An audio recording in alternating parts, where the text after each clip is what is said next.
Wiradadaha II wafat dalam suatu kunjungan ke Mataram. Wiradadaha tertuduh fitnah sehingga Mataram menjatuhi hukuman mati. Kemudian jenazahnya dibawa dalam peti mati atau tambela ke Sukapura. Rakyat Sukapura sangat terpukul atas wafatnya pemimpin barunya itu.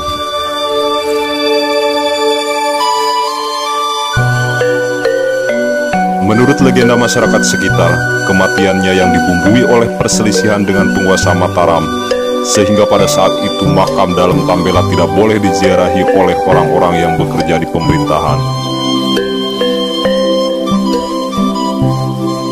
Wiradadaha II mempunyai 8 orang putra yang belum cukup umur. Sambil menunggu sang putra mahkota dewasa, kepemimpinan Sukapura dimandatkan kepada adik dalam tambela, yaitu Raden Anggadipa. Beliau adalah putra keempat Ki Ngabei Wirawangsa. Setelah diangkat menjadi Bupati Sukapura, Raden Anggadipa diberi gelar Raden Tumenggung Wiradadaha III. Sebutan lain untuk Raden Anggadipa ini adalah Dalem Sawidak, karena putranya berjumlah 62 orang. Pada masa pemerintahannya, Raden Anggadipa atau Dalem Sawidak berhasil menyelaraskan urusan pemerintahan dan keagamaan. Hubungan ulama dan umarot terjalin dengan harmonis tanpa menghilangkan prinsip dan batas-batas. Syekh Abdul Muhyi adalah diyakini sebagai guru Ki Ngabei Wirawangsa, tetap setia mendampingi Wiradadaha III selama pemerintahannya. Masa kepemimpinan Dalem Sawidak ini menandai momentum penting proses Islamisasi di Tasikmalaya dan Priangan. Karakter kepemimpinan Dalem Sawidak dipandang banyak kalangan. Tidak jauh beda dengan ayahnya, Dalem Sawidak menjadi penopang penyiaran agama Islam di Sukapura. Keserasian ulama dan umarot terbangun sepanjang pemerintahannya. Penyiaran agama Islam berjalan tanpa menimbulkan gejolak dan konflik. Dalem Sawidak telah berhasil menciptakan kenyamanan dan ketentraman rakyatnya. Dalem Sawidak bersama Syekh Abdul Muhyi telah menciptakan proses Islamisasi melalui pendekatan yang sangat arif dan beradab. Proses Islamisasi pada saat itu menyentuh sendi-sendi kebudayaan Sunda tanpa menghilangkan tradisi yang sudah ada. Ajaran Islam berhasil meresap dalam napas seni kebudayaan rakyat di Tatar Sukapura. Karya besar Dalem Sawidak sampai hari ini masih dapat dirasakan dalam beragam kesenian buhun yang berkembang di Tasikmalaya.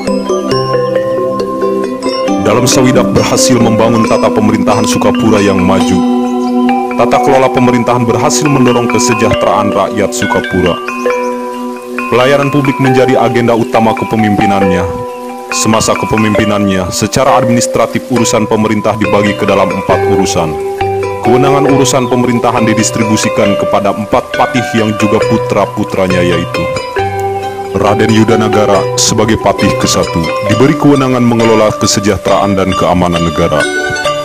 Raden Anggadipa II sebagai patih kedua diberi kewenangan mengelola pertanian dan irigasi, bahkan sampai sekarang hasilnya pun masih ada, yaitu sawah-sawah di Lewi Budah dan Kolebres, Kecamatan Sukaraja, dan saluran pengairan sawah di Pamuntut, Garut, Cibaganjing, Ciramajaya, Sukaraja, dan Mangunreja. Raden Somanagara sebagai patih ketiga diberi kewenangan mengelola urusan umum atau administrasi negara.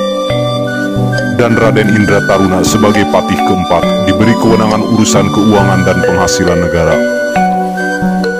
Alhasil, pada masa pemerintahannya, rakyat Sukapura hidup sejahtera, gemah ripah loh jinawi.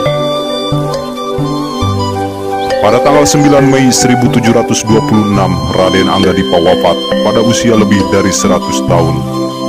Masa pemerintahan Raden Anggadipa adalah kali terakhir pemerintahan Sukapura yang bebas dan merdeka. Selanjutnya pemerintahan Sukapura berada di balik bayang-bayang penjajahan bangsa Eropa.